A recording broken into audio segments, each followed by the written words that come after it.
ya puede empezar con la grabación. Ya, Ya. perfecto, perfecto, doctora. Muchas gracias. Sí, Sí, disculpe la nuevamente, demora. Ya, no, no chicos, se preocupe, podemos doctora. empezar. Gracias, gracias, sí. Bien, nuevamente buenos días con todos. Vamos a dar inicio a la clase, ¿ya? Voy a compartirles el... Por favor, cualquier inconveniente que hubiera, si no se escucha o si no se ve, me indican, por favor, ¿ya? Me avisan. Ya. ¿Se ve en la pantalla? No.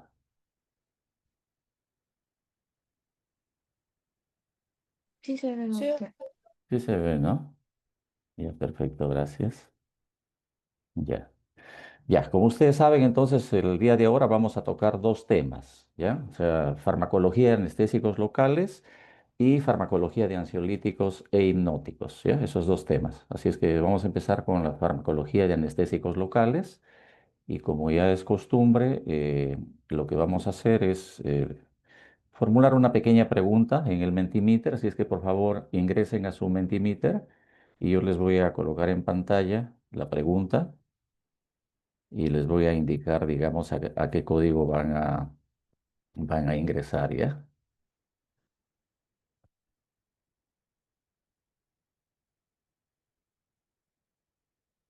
A ver, aquí.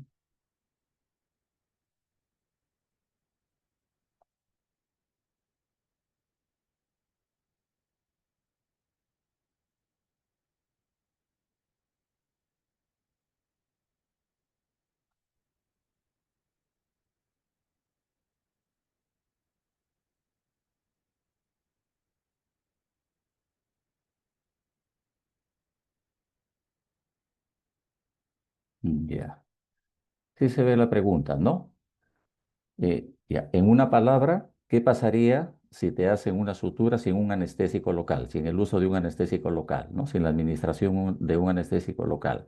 Y colocan, por favor, ahí aparece un código, les voy a dictar de todas maneras, 63 14 42 14.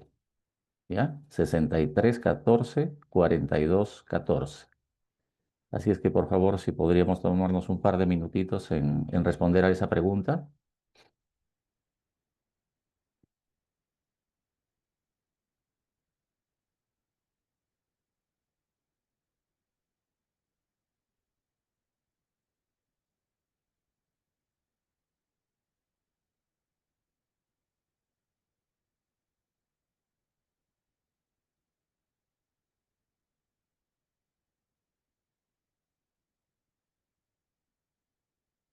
¿Todos pueden ingresar? ¿Todos han podido ingresar para responder a la pregunta? Ya, van apareciendo algunas respuestas adicionales.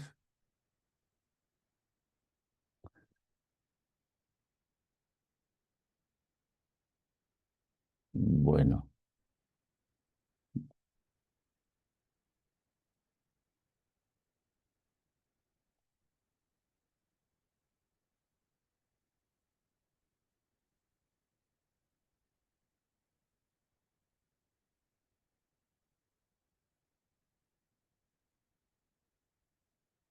Ujú. Bien, entonces yo creo que más o menos va, digamos, por ahí, ¿no? Principalmente dolor, la mayoría coincide en que se produciría dolor. Efectivamente, los anestésicos locales evitan el dolor, dolor intenso, ardor, ansiedad, que es un aspecto, digamos, complementario. En realidad, el anestésico local no tiene que ver con la ansiedad. Ahí podrían entrar los ansiolíticos, lógicamente, que los vamos a ver también. Estrés también es como consecuencia de una intervención donde no se ha anestesiado al paciente. Mayor tensión muscular, tampoco los anestésicos tienen que ver con los músculos, ¿no? Ahí tiene que ver más bien los ansiolíticos, como lo vamos a ver más adelante, ¿ya? Pero tienen una idea más o menos del uso que se le da a los anestésicos locales, ¿ya? Entonces lo vamos a dejar ahí por el momento. Ujú. Perfecto, vamos a dejar de compartir y vamos a proseguir con la clase, ¿ya? Porque, bueno, hay bastante información que compartir, chicos, así es que vamos a tratar de avanzar, ¿ya? Digamos, algunos minutitos nos hemos retrasado, pero vamos vamos a retomar, ¿ya? A ver, a ver.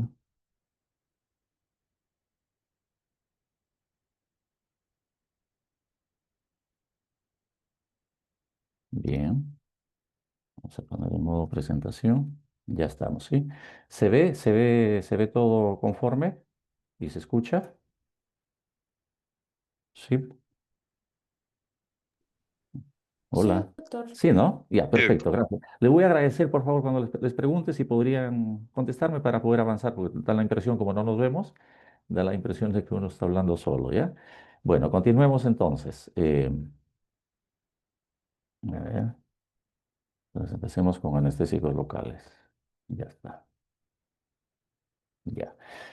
Entonces, como ustedes saben, los anestésicos locales lo que hacen en el organismo cuando se administran, lo que producen es una pérdida reversible de la función nerviosa. Actúan a nivel de los nervios, ¿no? Y lo que hacen es bloquear la conducción del impulso nervioso en el lugar donde se aplica en este caso, la inyección. Y eso reduce, lógicamente, debido a que hay una reducción de la permeabilidad de la membrana en la neurona al sodio, ¿no? Actúan a nivel de sodio, de canales de sodio, pero no producen pérdida de conciencia como es en el caso de los anestésicos generales que ustedes ya han visto, ¿no? En clases anteriores. El efecto que nosotros buscamos cuando se administra un anestésico local es, digamos, intervenir, ¿no? Incidir sobre el tipo de fibra nerviosa, ¿no? Entonces, dentro de las fibras nerviosas que existen en el organismo, eh, están pues las fibras nerviosas A, las fibras nerviosas A, B y C, ¿no? Y dentro de las A están las alfa, beta, gamma y delta, ¿no? Y esas fibras nerviosas son tanto motoras, sensoriales y autonómicas también, ¿no? Entonces, ese es el efecto que uno desea cuando se administra un anestésico local, pero también hay efectos que no son deseados y que suceden, y por eso hay que tener precaución al administrar los anestésicos locales, ¿no? Porque también van a músculo cardíaco, en donde existen también canales de sodio, en el músculo cardíaco, en el músculo esquelético y también a nivel del cerebro, ¿ya? Entonces, esos son efectos no deseados, salvo en el caso de la lidocaína, que sí se usa como antiarrítmico, por ejemplo, que es un efecto deseado, no obstante que es un anestésico local. Entonces, lo que hay que evitar es justamente que haya repercusión sobre este tipo de tejidos, ¿no? El tejido cardíaco, esquelético y el cerebro. Entonces, bueno, los anestésicos locales no producen un daño en las estructuras de la célula nerviosa, ¿no? Simplemente interrumpen la función de conducción temporalmente, ¿no? Del sistema nervioso de manera temporal. Vamos a poner aquí la punterita. Bien. Las vías de administración, como ustedes saben, son a nivel local, ¿no? Es tópica por infiltración, ¿no? Y ahí estamos refiriéndonos al ojo, oído, nariz, faringe, y también en cirugía cosmética. O también a nivel regional, que ya tiene una mayor amplitud, digamos, de efectos, ¿no? Que es bloqueo de nervios y plexos a nivel epidural, a nivel raquídeo, o también con la técnica de Beer, como vamos a ver más adelante. Entonces, es decir, que digamos, la vía de administración o la elección de la vía de administración depende de la extensión del procedimiento que se va a hacer y también de la duración del efecto anestésico que se busca, ¿no?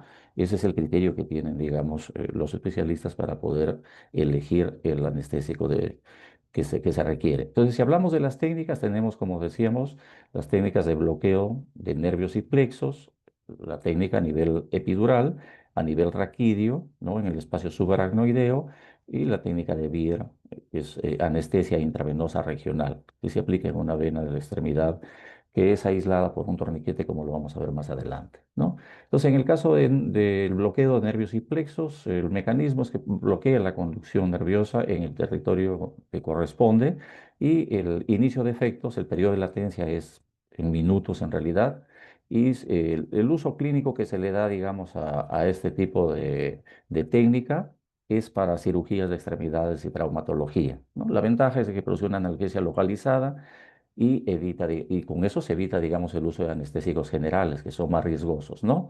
Pero el riesgo de esta técnica es de que puede producir una lesión nerviosa cuando no se administra en el lugar indicado, por lo tanto requiere de la expertise y la experiencia, en este caso, del profesional que lo administra, ¿no? La técnica epidural permite el bloqueo segmentario de las raíces nerviosas y, digamos, el periodo de latencia y el inicio del efecto es entre 10 a 20 minutos. Es más lento que la raquidia, ¿no? Que es la que vamos a ver posteriormente. Y el uso clínico es principalmente la epidural para partos, cesáreas, cirugías, ortopedia y también a nivel urológico, ¿no? Y la ventaja es de que se puede ajustar, ¿no? La analgesia, pues, cuando es prolongada se utiliza catéter, ¿no? Para no tener que estar hincándolo permanentemente al paciente, ¿no? Entonces le coloca el especialista un catéter y a través de ese catéter puede administrarle el fármaco las veces que sea necesario, ¿no? La desventaja es que produce hipotensión, ¿no? Retención urinaria, riesgo de punción a nivel de la dura madre. Ese es un riesgo que se corre. Y la raquidia se administra en el espacio subaracnoideo. El mecanismo es un bloqueo directo en las raíces nerviosas. También los periodos de latencia de los anestésicos en realidad son cortos, de 2 a 5 minutos, son rápidos en realidad, ¿no? En este caso es bastante rápido la raquidia y se usa clínicamente para cirugías de abdomen bajo, en ginecología, en urología, ortopedia o en extremidades inferiores. Las dosis que se usan son relativamente pequeñas, pero tiene un efecto intenso y la técnica para el especialista es relativamente manejable, no sencilla. Pero sí también tienen el riesgo de producir hipotensión marcada, dolor de cabeza, cefalea, pospunción, bloqueo simpático extenso también, ¿no? Y la técnica de Beer, que es una anestesia intravenosa regional, ¿no? Se aplica en la vena de la extremidad que se aísla por un torniquete, ¿no? El especialista le produce un torniquete para exponer la vena y ahí es donde se le administra en la vena. Entonces eso permite la difusión del anestésico desde la vena hacia el nervio de la extremidad que va a ser intervenida. También el periodo de latencia o inicio de efecto es corto, de 5 a 10 minutos. Los usos clínicos se usan en cirugía breve de manos, de antebrazo o de pie. Y la ventaja son técnicas simples para los especialistas, las manejan bien y permite un control regional, ¿no? De la extremidad donde se va a intervenir. Las desventajas o riesgos es de que pueden producir toxicidad sistémica al momento que dejan de la presión que produce el torniquete. Cuando sacan el torniquete, el flujo sanguíneo puede llevar el fármaco a lugares que no son deseados, ¿no? Entonces, esas son las probables desventajas que se pueden presentar. Ahora, esto ya ustedes lo conocen, ¿no? El mecanismo de acción. Ustedes saben que la fibra nerviosa en estado de reposo está, digamos, a menos 70 milivoltios, ¿no? En estado de reposo, pero por alguna injuria, algún agente externo, se altera el estado de reposo, ¿no? Se despolariza la membrana. Entonces, de menos 70 puede pasar a 30, a más 35 o más 40 milivoltios cuando está despolarizada la fibra. Pero luego, de manera natural, después de que ya bajó la injuria, ya no está presente la injuria, nuevamente se repolariza y alcanza nuevamente su estado inicial, su estado de reposo, ¿no? Entonces, es decir, vuelve a su estado normal, ¿no? Aquí, por ejemplo, tenemos, cuando hablamos de estado de reposo, nos estamos refiriendo a que están, digamos, normalmente saliendo tres moléculas del espacio intracelular hacia el extracelular, están saliendo tres moléculas de sodio y están ingresando dos moléculas de potasio. Entonces, esa salida y ese ingreso del potasio y del sodio permite, digamos, el estado de reposo de la célula en estado normal. Los anestésicos lo que buscan es mantener ese estado de normalidad de la fibra nerviosa, ¿no? De que no se altere para que no envíe las señales del dolor que produce una intervención, una cirugía. ¿No es así? Entonces, de manera normal, el potencial, como ya lo hemos mencionado aquí en esta gráfica, lo que se produce es de que, bueno, está ingresando potasio, saliendo sodio, ¿no? Entonces ahí hay el equilibrio y, digamos, claro que el canal no está totalmente abierto de manera regular para que se produzca ese intercambio, está pequeñamente abierto, se podría decir, pero cuando el canal, digamos, se altera por el efecto de alguna agresión a la fibra, entonces se despolariza, como hemos dicho, y al despolarizarse ingresa mucho más sodio. Entonces ingresa más sodio intracelular y eso es lo que produce, digamos, toda esta alteración de dolor, ¿no? Entonces lo que vamos a hacer con los anestésicos locales es lo que vamos a ver a continuación, ¿ya? El anestésico local, el fármaco en el espacio extracelular, una vez que se administra, se mantiene en su estado ionizado y no ionizado, como ustedes saben. Pero cuando alcanza el pH ideal, según el pKa de cada uno de los fármacos, entonces adquiere, digamos, su estado no ionizado principalmente. Entonces, como estado no ionizado, penetra la membrana bilipídica de la célula, ¿no? De la membrana celular, ingresa el fármaco en ese estado no ionizado, pero en el interior de la célula se ioniza nuevamente. Y al ionizarse, ¿no? En su estado iónico, es que cierra el canal de sodio, ¿ya? Dentro de la membrana. Al cerrar el canal de sodio, o sea, cuando la célula, digamos, se ha despolarizado, entonces ya no se sigue despolarizando. Entonces, nuevamente alcanza su estado de equilibrio. Entonces, ya no hay señales de dolor, ¿no? Entonces, aquí es donde bloquea el fármaco, a este nivel, el ingreso de sodio, ¿ya? Entonces, ese es el mecanismo de acción en realidad de los anestésicos locales. Así es como actúa, ¿ya? Bloqueando los canales, el ingreso del sodio, bloqueando el canal de sodio. Y lo hacen, digamos, por periodos cortos, más largos, en fin, ¿no? Dependiendo del anestésico y de sus características. Entonces, esto es también una imagen que nos permite ver cómo es que ingresa el anestésico local a través de la membrana bilipídica y se ubica aquí, ¿no? Cierra el canal de sodio, ¿no? Y eso evita, digamos, que se propague el impulso nervioso. Sin embargo, como ustedes saben, el anestésico no queda en la fibra nerviosa, sino a través de la sangre viaja, ¿no? A través del torrente sanguíneo viaja. Además, los anestésicos locales, muchos son vasodilatadores. Entonces, al dilatar los vasos, penetra, digamos, a otros tejidos y a otros órganos. Y puede penetrar al sistema nervioso central, al cerebro, o puede penetrar al corazón, que es donde pueden ocasionar, digamos, los problemas que hemos mencionado. Entonces, si llega, por ejemplo, al sistema nervioso central, puede producir inquietud, puede producir convulsiones, parálisis respiratoria inclusive. Y en el caso del corazón, puede disminuir el impulso ¿no? de conducción y hasta llegar a un paro. Por eso es de que se tiene que administrar con cuidado y con vasoconstrictores por lo general, para evitar de que ingrese, digamos, a este nivel, ¿no? Del sistema nervioso central y del corazón.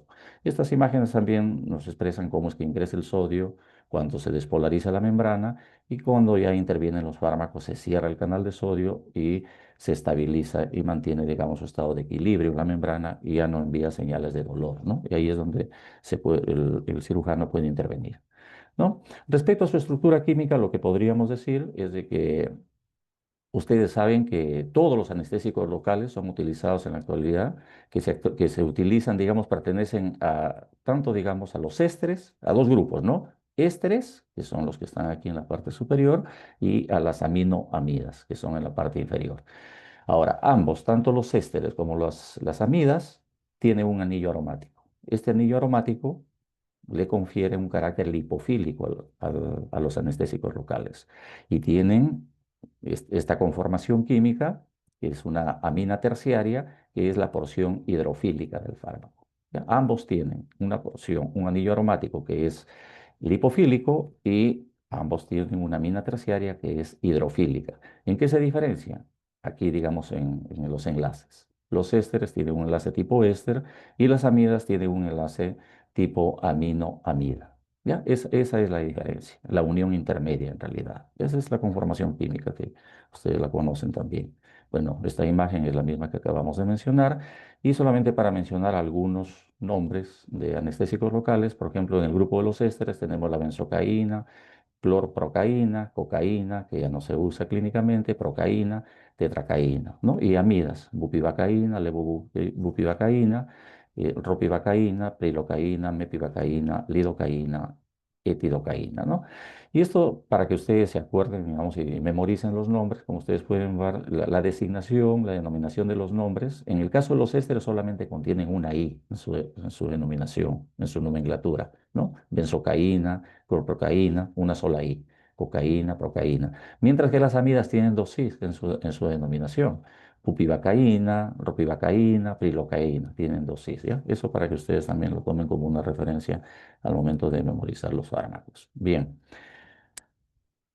Cuando el tejido está infectado, cuando se va a hacer una intervención, por ejemplo, dental, por decir, el tejido está infectado, se produce una alteración y eso también afecta a la eficacia de los anestésicos locales. Es decir, cuando el tejido está infectado, el pH local es ácido y ustedes saben, en medio ácido no se absorbe el anestésico local. O cuando el tejido está infectado hay inflamación y edema, o hay un aumento del flujo sanguíneo local, o hay la presencia de pus y de proteínas, ¿no? Por alguna infección, o sea, hay una infección, por ejemplo, dental, entonces que son comunes. Entonces, lo primero que hay que hacer cuando el tejido está infectado es hay que primero tratar la infección, ¿no? Por eso es cuando uno va al odontólogo, y tiene una infección, ¿no? De alguna muela, ¿no? De alguna pieza dental, lo primero que hacen es tratar la infección para luego, digamos, ya hacer el procedimiento, ¿no? ¿Por qué? Porque se producen todas estas alteraciones. Entonces, el tejido infectado, por ejemplo, cuando el pH es bajo, disminuye la fracción no ionizada, como dijimos, del anestésico. Por lo tanto, no penetra, ¿no? La consecuencia clínica hay una menor penetración en la membrana y, por lo tanto, la eficacia disminuye, ¿no? La inflamación aumenta el volumen de distribución local, o sea, se distribuye ampliamente y no en el lugar donde se requiere que actúe el fármaco. Entonces, al diluirse, produce un efecto más débil o de corta duración. También hay mayor flujo sanguíneo y eso lleva al fármaco a otros lugares, ¿no? Y no permite que se localice en el lugar. Entonces, la vasodilatación arrastra más rápido el anestésico a otros lugares, ¿no? Y disminuye la concentración, por lo tanto, y la anestesia resulta insuficiente. Y respecto a la presencia de pus y proteínas, también estas se unen al anestésico local y de alguna manera lo inactivan parcialmente porque disminuye la fracción libre del fármaco y hay un menor efecto. ¿Es así? Entonces el tejido infectado, ¿no? En un tejido infectado los anestésicos locales no funcionan bien, ¿no? Por el ambiente ácido, ¿no? La inflamación que atrapa al fármaco en forma ionizada y lo arrastra más rápido, reduciendo su eficacia, ¿no? Podemos resumir en eso. Respecto a las características físico-químicas, ¿no? Ustedes saben, ¿no? Por ejemplo, el pKa de los fármacos nos indican de que según, digamos, el valor del pKa nos está indicando es el pH al cual el 50% del fármaco está en su forma ionizada y el otro 50% en su forma no ionizada. Entonces, pero al mismo tiempo esa conformación permite que el fármaco pueda ingresar al organismo, ¿no? Entonces, ¿qué relevancia clínica tiene, digamos, conocer el pKa del fármaco? Es decir, que cuando más cercano está al pH fisiológico, ¿no? Al pH de la sangre, que es 7.4, entonces el fármaco penetra y su inicio es mucho más rápido, penetra con más facilidad. Y sucede lo contrario, si el pKa es muy alto, el inicio es lento de la penetración del fármaco, ¿no? Y por lo tanto de su acción. La liposolubilidad también es importante, ¿no? La capacidad de disolverse en lípidos que tienen determinados fármacos y atravesar las membranas. Entonces, cuando hay mayor liposolubilidad, entonces el inicio de acción también se incrementa. Pero al mismo tiempo también puede producir toxicidad sistémica porque va a otras regiones. ¿No es así? La unión a proteínas plasmáticas, como también lo hemos mencionado, ¿no? La fracción del fármaco que se une a las proteínas, en este caso la albúmina, ¿no? Entonces, cuando es alta la unión a proteínas plasmáticas, hay mayor duración de efecto del fármaco liberado, o sea, porque el fármaco se libera lentamente, ¿no? Entonces hay una menor fracción libre que está circulando. El coeficiente de distribución también es importante, la solubilidad en lípidos frente al agua es importante. Y la forma ionizada y no ionizada, como ya lo dijimos, la forma no ionizada es una base libre que permite, digamos, atravesar las membranas neuronales sin mayor problema, como también lo hemos mencionado, ¿no? Entonces, clínicamente, la forma ionizada actúa en el canal de sodio de manera más rápida, ¿no es así? Y perdón, la forma ionizada, como vimos, es la que en su forma ionizada es de que cierra el canal de sodio, ¿no? Por eso que es importante el equilibrio que se debe producir entre la forma ionizada y no ionizada, ¿no? Y es esencial tener en cuenta el estado de ionización del fármaco en este caso, ¿no es así? Bien. Respecto al potencial de acción, ¿no? Esto ustedes lo conocen, ¿no? Tanto el potencial de acción como el inicio de acción. Una cosa es la potencia y otra cosa es el inicio de acción. Es decir, la potencia es la cantidad del fármaco necesaria para producir un efecto determinado. ¿No es así? Es la cantidad que se necesita para el efecto. Mientras que el inicio de acción es el tiempo que tarda en comenzar el efecto tras la administración. Este es el periodo de latencia. El inicio de acción es periodo de latencia. La potencia es otro tema. Eso se ha visto también inclusive en las prácticas. Determinantes principales, digamos, tanto de la potencia como del inicio de acción? O sea, la potencia, por ejemplo, está determinada por la afinidad que tiene el fármaco por el canal de sodio para poder bloquearlo, ¿no? Ese canal. Entonces, eso le da más potencia al fármaco. Entonces, es decir, también la concentración en el sitio de acción también le confiere más potencia al fármaco. La distribución, unión a proteínas y el metabolismo local también están relacionadas con la potencia. Mientras que el inicio de acción está relacionado con el pKa, ¿no? Relacionado al pH fisiológico. O sea, mientras más cercano es el pKa del fármaco al pH fisiológico, a 7,4, como hemos dicho, entonces el inicio de acción es más rápido. Y la fracción no ionizada, la liposoluble, por supuesto, que es la que interesa para que penetre el fármaco, y también tiene que ver la perfusión tisular y la difusión, ¿no? La capacidad que tiene de ingresar a los tejidos. Respecto a la liposolubilidad, digamos, la potencia, por ejemplo, ¿no? Con respecto a la liposolubilidad, tiene, digamos, un efecto indirecto la liposolubilidad, ¿no? La liposolubilidad favorece la penetración y la permanencia, pero no define la potencia, ¿no? O sea, la liposolubilidad permite que el fármaco entre, pero no define la potencia, porque como ya hemos dicho, la potencia tiene que ver con la afinidad al canal de sodio, no con el ingreso del fármaco, sino con la afinidad que tiene para bloquear. Mientras que respecto al inicio de acción, la liposolubilidad tiene una relación directa. ¿Por qué? Porque a mayor liposolubilidad y el pKa también cercano a 7,4, que es el pH, digamos, fisiológico, difunde mejor el fármaco y actúa de manera más rápida, ¿no?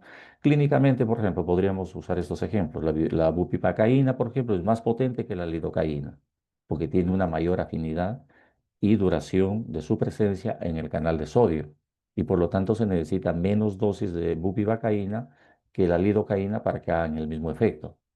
¿Ya? Mientras que respecto al inicio de acción, por ejemplo, la lidocaína tiene un pKa de 7,9, que es más o menos cercano al de 7,4, que es el pH de la sangre, ¿no?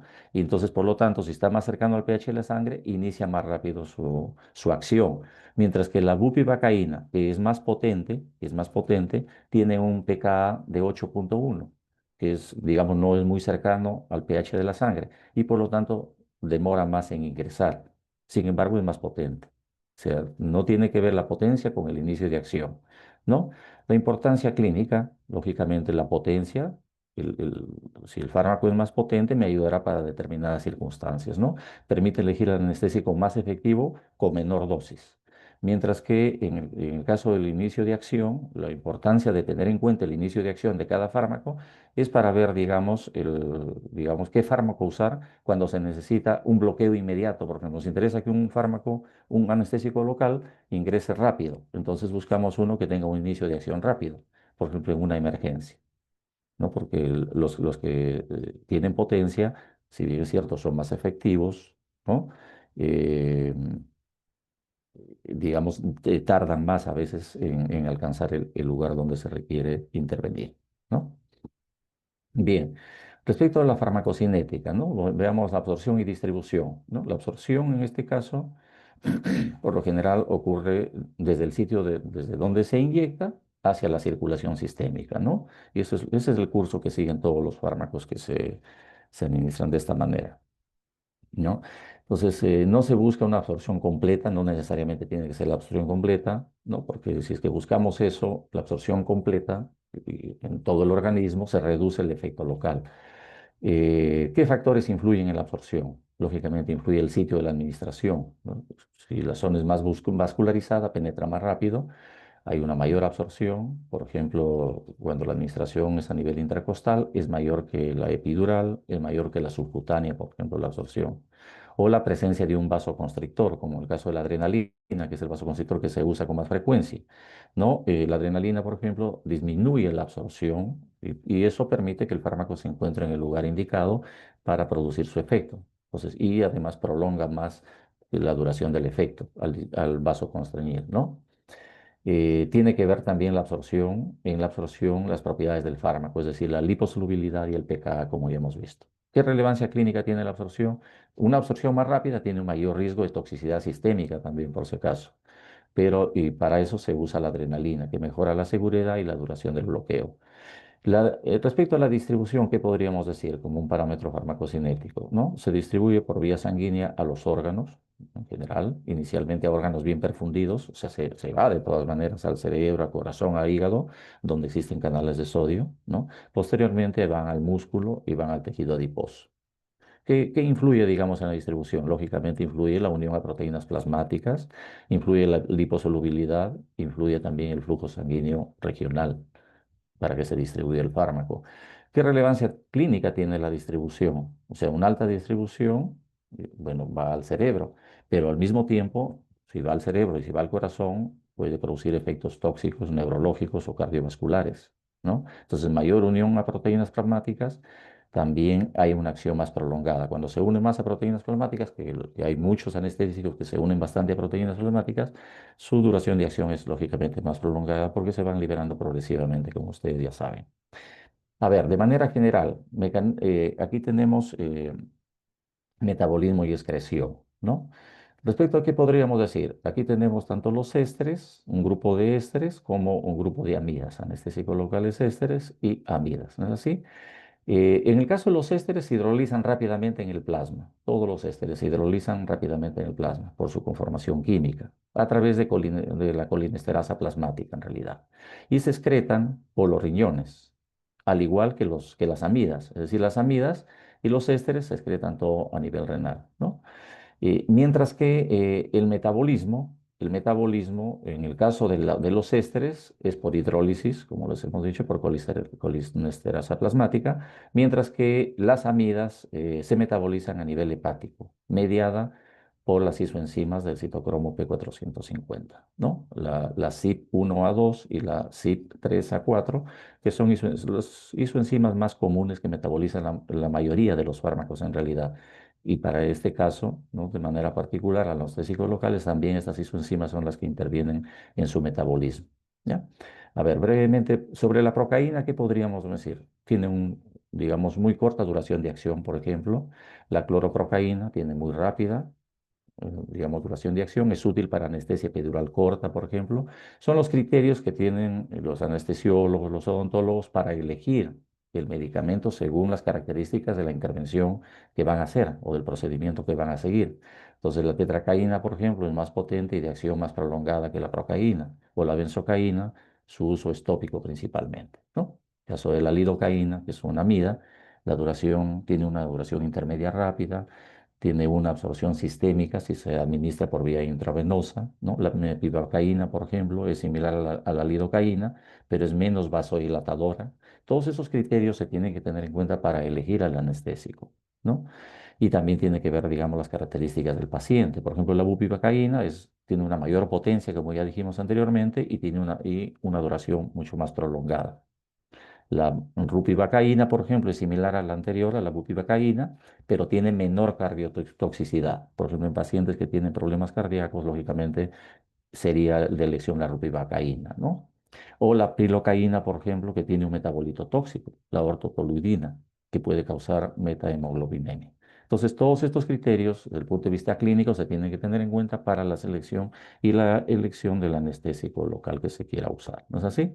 Aquí también tenemos un resumen de lo que hemos venido hablando, ¿no? Respecto, digamos, a las propiedades farmacológicas de los ésteres. Aquí tenemos un grupo de ésteres y un grupo de amidas, ¿no? Ya aquí respecto a su metabolismo, a su toxicidad, ¿no? Por ejemplo, la toxicidad en el caso de estos ésteres que aparecen aquí, hay menos probabilidad de toxicidad, mientras que en el caso de las amidas pueden producir más toxicidad. Respecto a reacciones alérgicas, por ejemplo, los ésteres se metabolizan y forman el ácido paraminobenzoico y es un agente que puede producir reacciones alérgicas. Entonces, eso se da en los ésteres, pero no se da en las amidas, ¿no? Entonces, es muy rara, digamos, ese tipo de reacción alérgica. En las amidas se pueden producir, digamos, reacciones alérgicas relacionadas con ciertos conservantes que se usan o preservantes que se usan para mantener la estabilidad del producto, que pueden ser alergenos también, pueden producir alergias. Por ejemplo, en el caso de los ésteres, tienen en solución su estabilidad por lo general se degradan frente al calor o al sol, la exposición al calor o al sol, mientras que las amidas son más estables. El inicio de acción, en el caso de los ésteres, es más lento de manera general, la mayoría son más lentos, mientras que las amidas son de moderado a rápido, su inicio de acción.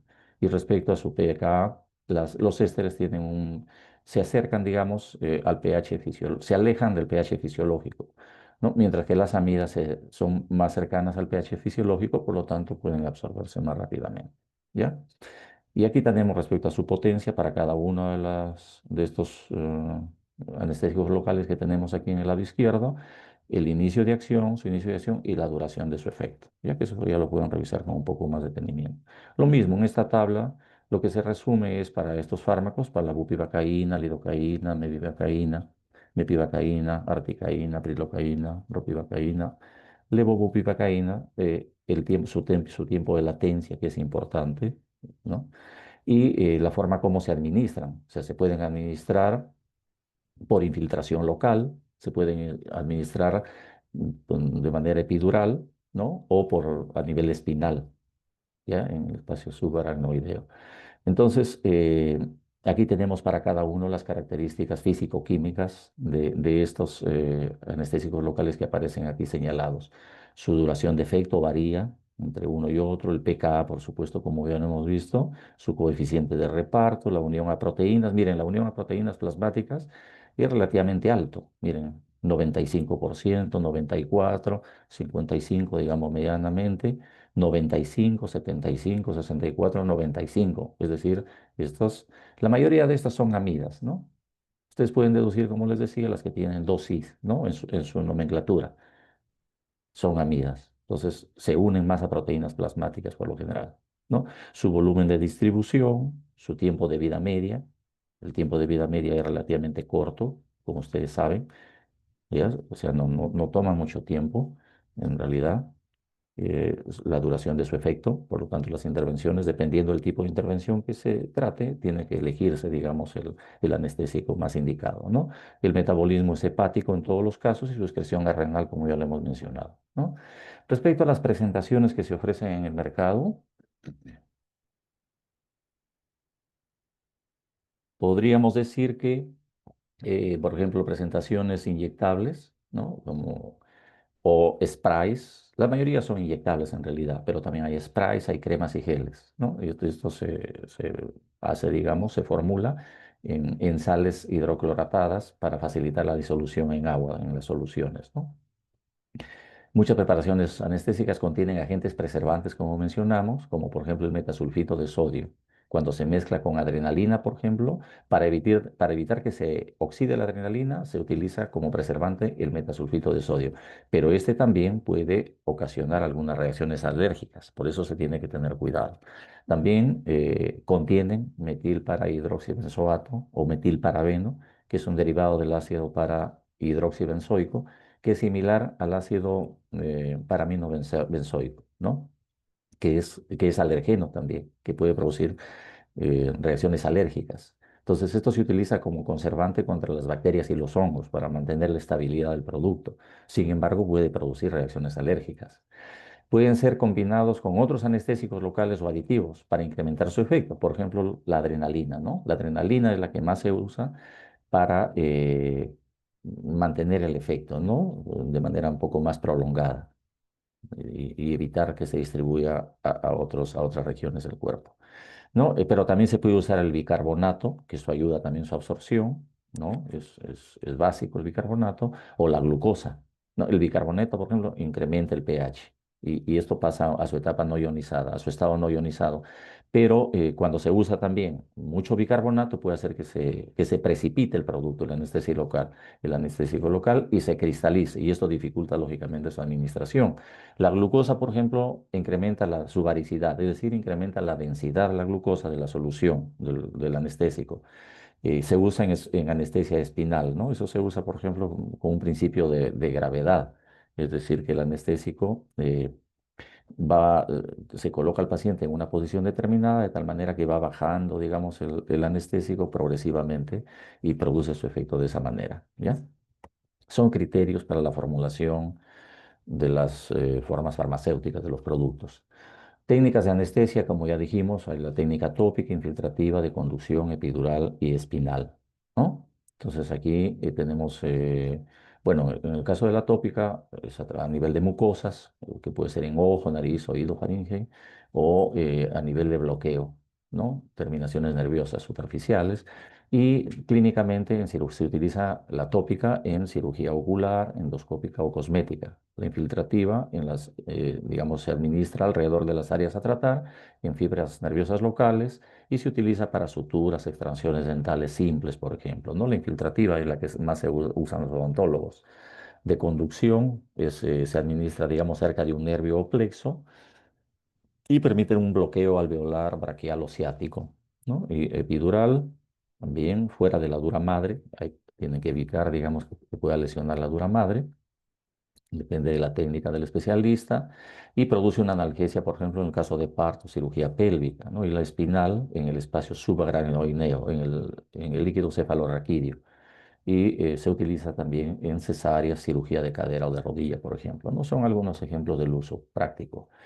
La relevancia clínica, por ejemplo, en el caso de la procaína, ¿no? Que es un éster, la administración o la anestesia es una anestesia infiltrativa, ¿no? Se utiliza a nivel obstétrico o epidural, pero tiene reacciones adversas. Puede producir paro cardíaco, hipotensión, depresión, estimulación del sistema nervioso central, dermatitis de contacto. Estas son las más notorias en realidad, las más severas que puede presentar el producto. Está contraindicado, por ejemplo, en anestesia epidural en pacientes con enfermedades del sistema nervioso central, pues, por ejemplo. Las consideraciones terapéuticas, por ejemplo, tienen una vida media corta, tiene baja potencia, contienen, porque es un éster, un metabolito que es el ácido paraminobenzoico que de hecho puede causar alergia y puede reducir la efectividad de sulfonamidas, por ejemplo, también puede interactuar con sulfonamidas, ¿ya? La tetracaína, por ejemplo, que es una anestesia tópica o anestesia espinal, también se usa a ese nivel, al igual que la procaína y tiene más larga duración y alta potencia, por ejemplo. ¿No? La cocaína ya no se usa en realidad ya en clínica, pero terapéuticamente tiene una acción vasoconstrictora y tiene una acción cardiotónica. Ujú. Y así, ¿no? Entonces aquí tenemos la lidocaína, también aquí con su respectiva descripción, la prilocaína, ¿no? La lidocaína, por ejemplo, la duración es corta, ¿no? De 1 a 2 horas. ¿No? Pero, por ejemplo, está contraindicado en hipersensibilidad congénita o idiopática o en metahemoglobinemia, por ejemplo, ¿no? Eso es importante tener en cuenta. Pero en reacción adversa puede producir un paro cardiorrespiratorio, puede producir arritmias o convulsiones también, ¿no? Así la prilocaína. En el caso de la prilocaína, por ejemplo, no es vasodilatadora y por lo general no se necesita el uso de la epinefrina, de la adrenalina. Entonces ese también es un criterio interesante a tener en cuenta. La bupivacaína tiene una alta potencia, es hidrofobicidad, tiene una cardiotoxicidad que limita su uso. En realidad, la bupivacaína, por ejemplo, para pacientes que tienen problemas cardíacos no sería recomendable, o la articaína, por ejemplo, ¿no? Que se usa de manera frecuente en odontología. Bien, respecto, digamos, a la toxicidad de manera general, podríamos decir de que la absorción sistémica, cuando hay una absorción sistémica y es excesiva, que se puede producir por una dosis alta, por inyecciones intravasculares, que de hecho se dan, por ejemplo, en la técnica de BIR, como decíamos, se utiliza intravenoso, ¿no? O dependiendo de su metabolismo o de una excreción reducidas, entonces hay un mayor riesgo de insuficiencia cardíaca o hepática, ¿no? Eh, o también hipoalbuminemia u otras interacciones en realidad. O sea, estas consideraciones se tienen que tener en cuenta de manera general. Hay que tener en cuenta la toxicidad en el sistema nervioso central, ¿no? Es decir, ahí tienen ciertas manifestaciones. Cuando hay toxicidad que se puede llamar temprana, se produce vértigo, mareo, somnolencia, nistagmo. Cuando es intermedia, puede disminuir el estado de conciencia, puede producir inclusive convulsiones. Y cuando es tardío, ya puede producir, digamos, una depresión generalizada, llegando inclusive a coma o paro eh, respiratorio, ¿no? En caso de toxicidad cardiovascular, por ejemplo, bloquea los canales de sodio cardíacos, como ya mencionamos, eso disminuye la velocidad de despolarización y disminuye también el potencial de acción. Puede producir arritmias ventriculares por disminución de la contractibilidad o de presión circulatoria. Y a ver, clínicamente, digamos algunos ejemplos. La bupivacaína tiene una alta toxicidad, por ejemplo, y es difícil de tratar esa toxicidad producida por la bupivacaína. Por ejemplo, no sería de elección para pacientes con esos problemas cardíacos. La lidocaína es tóxica en sobredosis, por ejemplo, pero útil como antiarrítmico para clase 1B. Como antiarrítmico está clasificado en la clase 1B, por ejemplo. También se puede usar lógicamente, con las precauciones del caso. Y respecto a reacciones específicas, los ésteres en general producen alergia por el metabolismo al ácido paraminobenzoico, como ya hemos dicho, ¿no? No es el mismo caso que las amidas. Por ejemplo, la prilocaína, ¿no? Que es una amida, puede producir metahemoglobinemia por este metabolito que produce la ortotoluidina. O la bupivacaína, por ejemplo, puede producir, como ya dijimos aquí, ¿no? Puede producir cardiotoxicidad severa. O la lidocaína, su uso terapéutico como antiarrítmico también es importante tenerlo presente. ¿Mm? Y bueno, respecto, digamos, a vasoconstrictores que se utilizan en anestesia, ¿no? Por lo general se usa la epinefrina, ¿no? O adrenalina, ¿no? Estas se usan menos por lo general, ¿no? La levonorefrina o el felipressina, ¿no? Su uso es menor. Lo que más se usa es la adrenalina como, digamos, para producir la vasoconstricción. Y actúa a nivel de receptores alfa 1 y 2, beta 1 y 2 en realidad. Entonces, lo que produce es una vasoconstricción, aumento de la duración del anestésico, pero también un efecto sobre el corazón, ¿no? En el caso de los receptores beta, ¿no? La concentración típica, bueno, aquí está la concentración que se debe usar y desde el punto de vista clínico, la importancia y la predominancia de acción alfa en la mucosa oral, submucosa y periodonto, ¿no? En el caso de los odontólogos que utilizan anestésicos locales que contienen adrenalina o epinefrina, ¿no? Y esto es como, aquí se puede revisar con, por ejemplo, la levonorefrina tiene un sexto de la potencia vasoconstrictora de la epinefrina en realidad, ¿no? Pero lógicamente si está contraindicada la adrenalina o epinefrina, seguramente que hay fármacos que tienen dentro de su composición como vasoconstrictor la levonorefrina, ¿no? Pero tiene menos potencia vasoconstrictora, por supuesto, ¿no? Y acá el otro dato relevante para el caso del felipressina, no afecta, digamos, el corazón. ¿Ya? Entonces, ¿por qué? Porque tiene que ver con, actúa a nivel de otros receptores en músculo liso, análogos a la vasopresina, por ejemplo. Ya. Bien. Eh, a ver, vasoconstrictores que se utilizan, utilizados en anestesia local, ¿no? Por ejemplo, ¿por qué? Ya dijimos, ¿no? ¿Por qué se usan los vasoconstrictores? Incrementan la calidad de la anestesia y su duración, permite mantener la hemostasia, ¿no? Incrementan la seguridad de la anestesia local, ¿no? Es decir, la mayoría de los anestésicos locales causan vasodilatación, por supuesto, y por lo tanto aumentan el flujo sanguíneo, tienen una mayor absorción sistémica y los vasoconstrictores permiten disminuir la absorción sistémica, lógicamente, prolongando el efecto anestésico, ¿no? Por ejemplo, la lidocaína y la procaína requieren vasoconstrictor para anestesia pulpar efectiva, por ejemplo. La mepivacaína y la prilocaína están disponibles sin vasoconstrictor y causan menor vasodilatación y pueden usarse en procedimientos de corta duración. Respecto al equilibrio, ¿no? Sanguíneo, la hemostasia, la lidocaína al 2% más epinefrina en esta concentración, ¿no? La que está 1/50.000 es mejor que la que está sobre 1/100.000 y tiene mayor eficacia, ¿no? Al 2%. Son vasoconstrictores. Los vasoconstrictores permiten menor sangrado local, lógicamente, y eso mantiene la hemostasia. Respecto a su seguridad, hay dosis recomendadas, por ejemplo, la lidocaína. Sin vasodilatadores, la concentración es menor que perdón, sin vasoconstrictores, la concentración a administrar es menor que la que se usa con vasoconstrictores, lógicamente, ¿no? La epinefrina, por ejemplo, reduce en un 30 al 40% las concentraciones plasmáticas de lidocaína. Ujú. Y la levonorefrina tiene un efecto menor que en mepivacaína, por ejemplo, ¿no? Entonces, son datos que se tienen que tener en cuenta. ¿Qué riesgos presentan? A ver, permítanme un segundito. Ya. El riesgo principal de los vasoconstrictores, mayor potencia para reacciones adversas en pacientes con enfermedades cardiovasculares y en interacciones con otros fármacos, ¿no?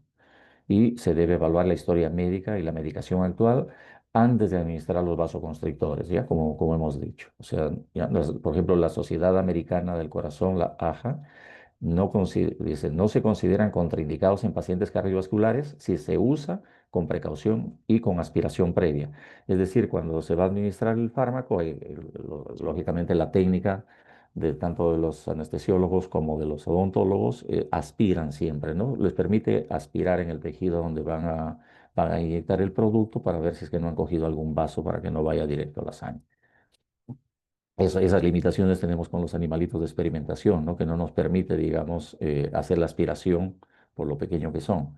Pero en el caso de humanos sí se puede, digamos, hacer la aspiración para evitar de que vaya directamente a un vaso, ¿no es así? Entonces, la aspiración preliminar reduce el riesgo de inyección intravascular accidental. Por ejemplo, es fundamental mantener siempre en la técnica la aspiración. Pacientes de alto riesgo, digamos, durante el tratamiento dental, por ejemplo, ¿quiénes son los pacientes que se tiene que tener mucho cuidado para la selección del anestésico? Aquellos que tienen angina de pecho inestable, hipertensión no controlada, insuficiencia cardíaca congestiva no tratada, de la clase 4, según la Sociedad Americana de Anestesiología. Ahora, ¿qué cosa se recomienda? Digamos, en estos casos se debe evitar el uso de vasoconstrictores y posponer procedimientos invasivos hasta que se estabiliza médicamente el paciente. Ahora, de manera general, las recomendaciones es evaluar el riesgo cardiovascular. Hay que evaluar el riesgo cardiovascular y el control de la enfermedad antes de administrar la anestesia con vasoconstrictores, ¿no? Y la seguridad depende obviamente de la historia clínica, de la dosis y de la técnica de administración del fármaco, ¿no? Ya, esto lo vamos a dejar aquí para que ustedes lo revisen con más detenimiento, pero aquí, por ejemplo, tenemos la combinación de ciertos fármacos. Por ejemplo, la epinefrina más antidepresivos, ¿no? O sea, los pacientes que requieren anestesia tienen problemas o enfermedades concomitantes y por lo tanto están expuestos al uso de otros fármacos. Pero hay fármacos en los cuales se tiene que tener mucho cuidado. Por ejemplo, como decimos aquí, ¿no? Epinefrina más antidepresivos tricíclicos como la amitriptilina y la imipramina, por ejemplo. Hay que tener en cuenta. Aquí ya lo pueden ustedes mirar, digamos, su mecanismo de acción farmacológico, la significancia clínica y la implicancia práctica. Por ejemplo, epinefrina más antagonistas beta-2 adrenérgicos no selectivos, como el propranolol. Las consideraciones, ¿no? Que se tienen que tener. ¿Por qué? Por sus mecanismos de acción. Epinefrina más anestésico general halogenado, el caso del alotano, por ejemplo, también. Epinefrina o adrenalina más antipsicóticos, como la clorpromacina, también. Epinefrina más cocaína, bueno, la cocaína ya no se suele usar en clínica. Entonces, esto por razones de tiempo ya ustedes lo podrían revisar con un poquito más de detenimiento, ¿ya? Lo mismo en este caso. También a veces se combinan anestésicos, por ejemplo, en este caso, lidocaína más bupivacaína, ¿no? O también la presencia de otros fármacos, ¿no? Que hay que tener en cuenta. Procaína más sulfamethoxazol, sulfas, como dijimos anteriormente. Es importante tener en cuenta por las consecuencias que puede tener. O, por ejemplo, lidocaína más cimetidina, o sea, pacientes que están tomando cimetidina o que están tomando propranolol, ¿no? No se puede usar la lidocaína más cuando el paciente está usando propranolol o mepivacaína más meperidina, por ejemplo, o petidina, o prilocaína más dapsona. En fin, aquí hay una selección de, digamos, uso concomitante de fármacos que se tienen que tener en cuenta respecto a su mecanismo de acción, el riesgo clínico y las recomendaciones prácticas, ¿ya? Y con eso vamos a terminar esta parte de la clase que tiene que ver con anestésicos locales.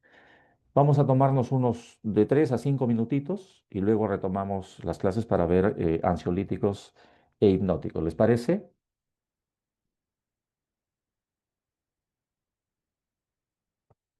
¿Estamos? ¿Hay alguien que me pueda comentar algo? Hola. Sí, doctor, está ¿Sí, bien. doctor? Ya, nos tomamos 5 minutitos, por favor, ¿ya? Gracias.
Bien, jóvenes, vamos a proseguir, ya vamos a proseguir con la clase, por favor, porque la información en realidad es bastante extensa, ya, y a veces nos resulta corto el tiempo en realidad, ¿no?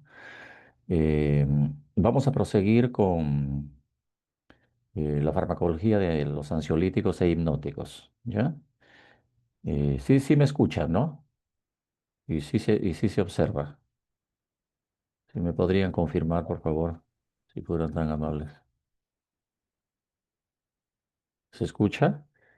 Sí, doctor. Sí, ya, perfecto. Ya, entonces vamos a ver en esta segunda parte, vamos a ver algunos conceptos o definiciones, perdón, de ansiedad y trastornos de la ansiedad, algunos problemas relacionados con el sueño.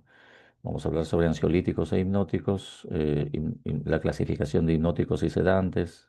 Vamos a hablar sobre las benzodiazepinas y los barbitúricos, su farmacocinética y su farmacodinamia, antagonistas de benzodiazepinas como el flumazenil y también hipnóticos o nuevos agonistas de receptores de benzodiazepinas, los llamados droga Z o fármaco Z, ¿no? Como el solpidem, saleplón, sopiclona y escipiclona.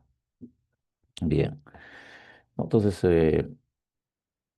cuando hablamos de ansiedad, vamos a tratar de definir lo que es ansiedad, sedación, hipnosis e insomnio, ¿ya? Entonces, cuando hablamos de ansiedad, estamos hablando de un estado emocional, digamos, alterado, ¿no? Donde se presenta, digamos, el paciente o la persona presenta cierto temor, aprensión, que es muchas veces desproporcionado al estímulo que lo ocasionó.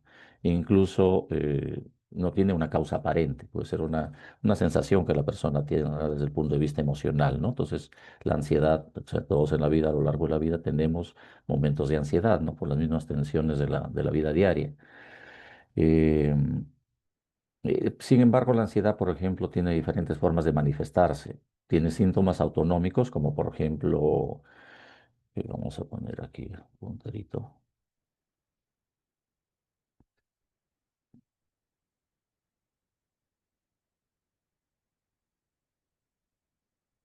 ¿No?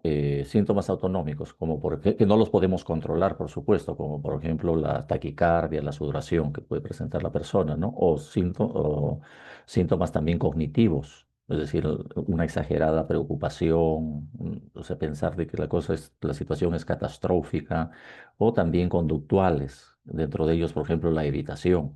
¿Qué se refiere? La evitación se refiere a que la persona que está ansiosa a veces tiene temor a enfrentar los problemas que pudieron dar origen a ese problema de ansiedad, ¿no? Entonces, evitan, digamos, enfrentarse al problema. Entonces, eso es un síntoma conductual, en realidad, la evitación.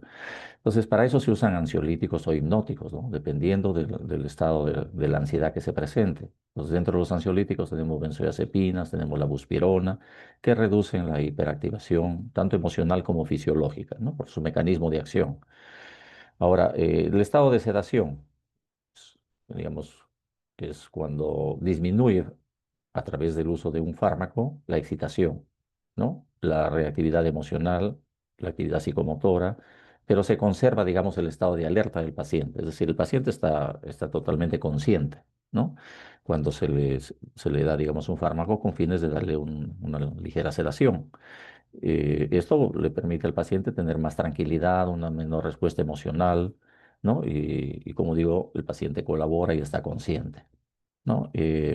Y los fármacos que se suelen usar, digamos, es como premedicación, ¿no? Para sedar un poco antes de procedimiento. También inclusive se utiliza en procedimientos quirúrgicos, ¿no? O también en ciertas pruebas diagnósticas para reducir la ansiedad o la agitación. Cuando se va a someter un paciente a una intervención, también se suele sedarlo un poco, ¿no? Entonces también se usa con esos fines clínicos.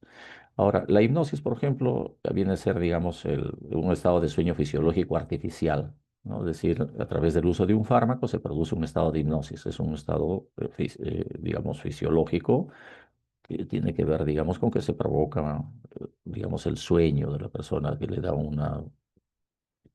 pierde prácticamente de manera reversible, lógicamente, el estado de vigilia, disminuye la respuesta voluntaria a los estímulos, en fin, ¿no? Aunque puede llegar, digamos, a un estado más profundo a nivel del sistema nervioso central. Em, Y ahí, por ejemplo, se utilizan los hipnóticos, como por ejemplo el solpidem, las mismas benzodiazepinas en dosis altas se usan para hipnosis, que inducen y mantienen el sueño, porque el sueño, como ustedes saben, tiene una etapa de inducción y otra de mantenimiento. La inducción es para conciliar el sueño, porque a veces la persona no puede dormir, ¿no? O sea, tiene dificultades para iniciar el sueño. Entonces, para eso se usa también estos fármacos, para inducir el sueño y para mantenerlo por un periodo relativamente largo y pueda descansar bien la persona y recuperarse. No, el insomnio en realidad es un trastorno que se manifiesta, digamos, por dificultad tanto para el inicio o para mantener o conciliar el sueño, ¿no? Tiene despertar precoz, o sea, se despierta por cualquier cosita y tiene una repercusión diurna. ¿Por qué? Porque la persona que no ha dormido bien, se ha despertado muchas veces durante la noche, durante el día, digamos, siente cierta fatiga, cansancio, irritabilidad, tiene alteraciones cognitivas, el rendimiento disminuye, ¿no? Y puede ser, digamos, el insomnio puede ser agudo, se puede presentar así de un momento a otro y hay que lógicamente intervenirlo, o puede ser un insomnio ya crónico, que ese también ya es un poco más delicado su tratamiento. Pero se pueden usar hipnóticos y algunos ansiolíticos, ¿no? Como por ejemplo las benzodiazepinas, que facilitan el inicio y la continuidad del sueño. Y se usan de forma limitada y también, lógicamente, tienen que ser supervisadas porque no se pueden usar por mucho tiempo por las repercusiones que puede traer, ¿no? Como ya lo vamos a ver más adelante. Entonces, de manera resumida, si hablamos de ansiedad, estamos hablando de un temor, de una aprensión excesiva, son con síntomas autonómicos, o sea, con taquicardia, síntomas que, digamos, escapan del control de la persona que padece la ansiedad, y tiene también conductas de evitación, ¿no? Sudoración, en fin, ¿no? Entonces, si es que se va a sedar al paciente, con la idea de que se disminuya la excitación que tiene ese paciente, ¿no? O disminuir la actividad motora también, ¿no? Entonces, se usa como premedicación, tanto para la ansiedad como para la agitación, estos fármacos, ¿no? Las benzodiazepinas principalmente. Pero si hablamos, por ejemplo, del insomnio, que es una dificultad para iniciar o mantener el sueño, que tiene repercusiones diurnas, como ya hemos mencionado, la persona se siente cansada porque no durmió bien, entonces se puede también utilizar hipnóticos, ¿no? Y producir un estado de hipnosis inclusive. Se puede inducir el sueño con hipnóticos, o sea, inducirlo farmacológicamente, y esto disminuye la respuesta voluntaria a estímulos, pues la persona está prácticamente ya bajo el efecto del hipnótico. ¿Es así? Eso de manera resumida. Pero, por ejemplo, si nos referimos a la progresión de la depresión del sistema nervioso central que pueden producir estos fármacos que se usan para estos problemas, por ejemplo, cuando se usa un fármaco para calmar la ansiedad, que puede ser ansiolíticos como benzodiazepinas, buspirona, inhibidores selectivos de la recaptación de serotonina, por ejemplo, el grado de depresión que se produce en el sistema nervioso central, que está aquí en este eje de las ordenadas, es a este nivel más o menos, ¿no? Llega a este nivel, que no es muy marcado respecto a la depresión del sistema nervioso central.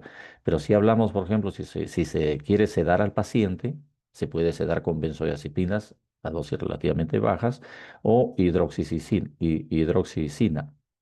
Entonces, ahí, por ejemplo, el grado de repercusión respecto a la depresión del sistema nervioso central es mayor.